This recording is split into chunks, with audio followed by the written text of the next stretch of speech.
L'organisme Lavallois Mine Urbaine qui lance une campagne de financement participatif pour un projet d'espace de création là, collaboratif. Et j'ai avec moi les deux cofondatrices, deux co-directrices également. Très content de les accueillir. C'est Geneviève Dagneault et Myriam Desjutra. Tiens, j'ai même pas oublié le D. Ça va bien? Oui, ça va bien. Merci. Ben oui, merci d'être avec nous. Peut-être nous désigner tout d'abord ce que c'est Mine Urbaine. Ben oui, tout à fait. Ben, c'est toi ou moi? Okay. C'est toujours ça. Ça va être deux cofondatrices. Vous savez les deux, c'est quoi? C'est bon. Mine Urbaine, en fait, c'est un centre intégré en éco-design. C'est un organisme, en fait, à but non lucratif, qui essaie de mettre ensemble toutes les activités qui sont vouées à la valorisation des matières, en partant d'un magasin du réemploi jusqu'en allant à des pôles de recherche sur des matières qu'on appelle orphelines, qui n'ont pas de débouchés en ce moment. Okay. Quand on parle de matières orphelines, on parle de quoi, par exemple, pour situer les gens? Bien, en fait, avant les matières orphelines, là, nous, dans le fond, les matières qui nous intéressent, en gros, c'est aussi les encombrants. Fait que c'est tout ce qui est mobilier, articles de maison, articles de cuisine. Outils, jouets, un peu ce qu'on retrouve dans une ressourcerie. Là, exactement. Ouais. Puis, en fait, ce qu'on fait aussi, c'est que ces matières-là qui nous arrivent, donc ces objets-là qui nous arrivent, on essaie de les traiter au maximum, de vraiment les traiter à leur juste valeur. Il y en a qui ont besoin d'un peu de nettoyage, on fait le nettoyage. Il y en a d'autres qui ont besoin d'un peu plus d'amour, donc de les réparer ou des fois de les remettre au goût du jour. Fait qu'on fait tous ces procédés-là à l'intérieur même de chez nous. Mais parfois, il y a des objets qui arrivent et qui sont vraiment pas en bon état, mais il y a de la quincaillerie dedans qui est intéressante ou des fois, le matériau, on pourrait faire d'autres choses. C'est là où embarquent les matières orphelines, où est-ce qu'on va faire des projets de recherche pour essayer de trouver des débouchés pour ces matières-là. Par exemple, on peut mousses dans des divans. Okay. Parce que des fois, le divan est en bon état, on peut le revendre, mais des fois, il ne l'est pas. Une fois que tu le décomposes, tu as du bois, de la mousse, du tissu, mais les mousses, qu'est-ce qu'on fait avec ça?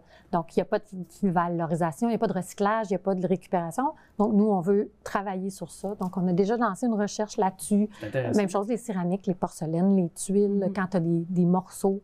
Il y en a une foule d'autres, des matières orphelines. C'est là qu'on voit que l'ADN de votre rencontre était déjà prédestiné à quelque chose de, je trouve, de super noble. Puis en même temps, je me rends compte que ce qu'on jase depuis plusieurs années, l'économie circulaire, par exemple, l'économie sociale, est-ce que c'est moi ou on en parle depuis longtemps, mais les gens commencent là un peu à comprendre ce que c'est puis à adhérer aussi à ces mouvements-là? Est-ce que je me trompe là-dessus? Ou... Ben non, pas vraiment, en fait. Puis en fait, on s'est rendu compte en voulant monter Mine Urbaine qu'il manquait peut-être de solutions tangibles, concrètes, actionnables par la population. Puis c'est là où, entre autres, où est né le désir d'avoir quelque chose de physique qui permet de faire ces gestes éco-responsables-là par la population. Parce qu'il y a tellement de moyens différents de faire sa part au niveau de l'environnement que des fois, on peut se sentir perdu.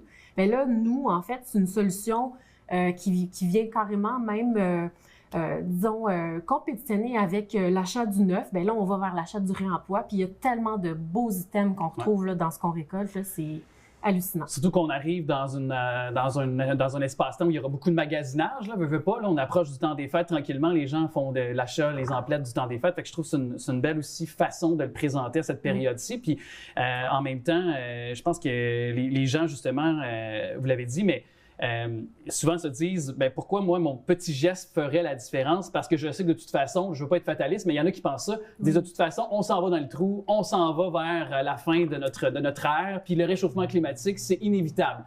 Il y en a qui se disent ça mais je pense que c'est des initiatives comme les vôtres puis je veux pas non plus être flagorneur mais je pense que c'est le cas. Je pense que ça prend des initiatives comme les vôtres pour donner une impulsion à des gens puis de leur donner aussi une inspiration pour le faire. Je sais pas si vous voyez ça. J'imagine un peu du même avis mais quand le départ c'est ce qu'on pense. Le départ de notre idée, c'est aussi de dire, ben comme si moi, je veux poser un geste à Laval facilement, éco-responsable, c'est difficile pour moi de le faire, ce geste-là. Tu sais, si je veux me débarrasser d'un meuble, ben, je fais quoi? Je le mets aux encombrants, puis l'encombrant, il s'en va à l'enfouissement. Mais si je veux pas le mettre à l'enfouissement, il faut que moi, je fasse l'effort de le vendre, d'entrer en contact avec des gens. Alors, c'est cet effort-là qu'on veut comme enlever aussi, puis permettre de rassembler tout dans un même lieu. Ça a un effet aussi de créer un intérêt.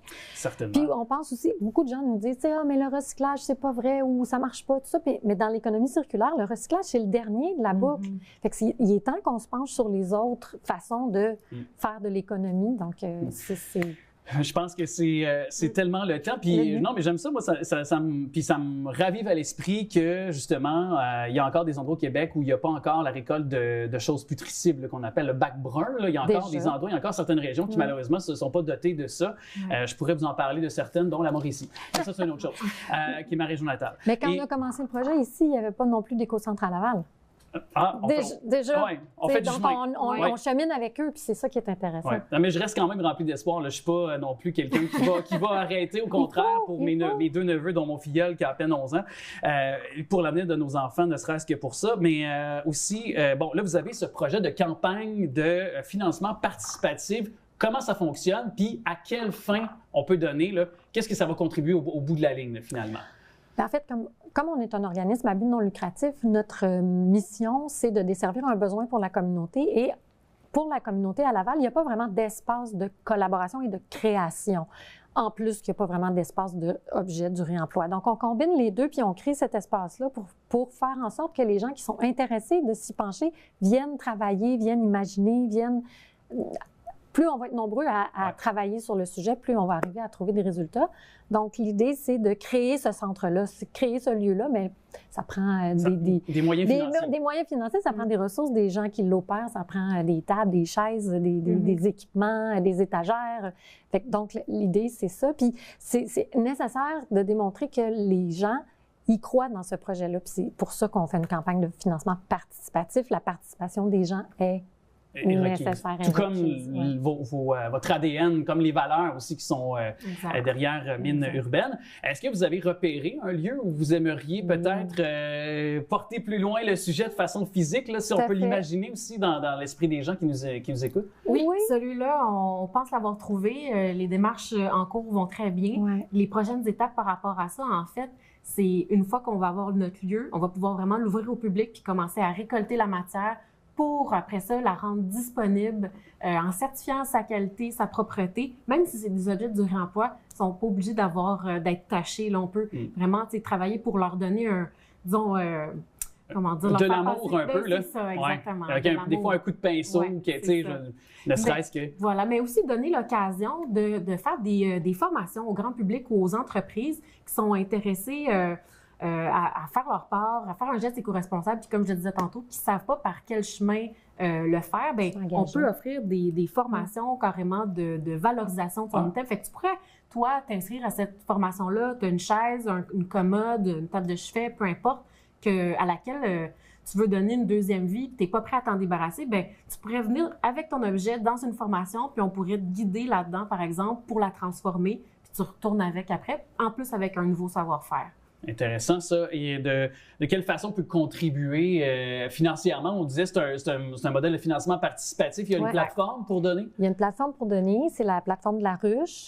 Donc, c'est sous forme de contribution. Tu peux faire un don, mais sinon, c'est tu achètes une contrepartie. Donc, tu peux acheter une carte cadeau, tu peux acheter... On a toute une série de contreparties qu'on a développées, peut-être un billet pour la préouverture, pour être comme parmi les premiers à avoir tout ce qu'on va offrir dans notre magasin, avoir accès à des ateliers, toutes sortes de choses qui vont avoir lieu, ou même pour les gens qui sont plus fortunés, bien, peut-être donner leur nom à une collection d'objets. Tout ça, c'est bien défini sur la plateforme. Avec plaisir. Les moyens, d'ailleurs, pour y voir plus clair, sont au bas de l'écran au moment de se parler. Merci à vous deux, puis longue vie à votre projet et à Mines Urbaines aussi. Merci beaucoup.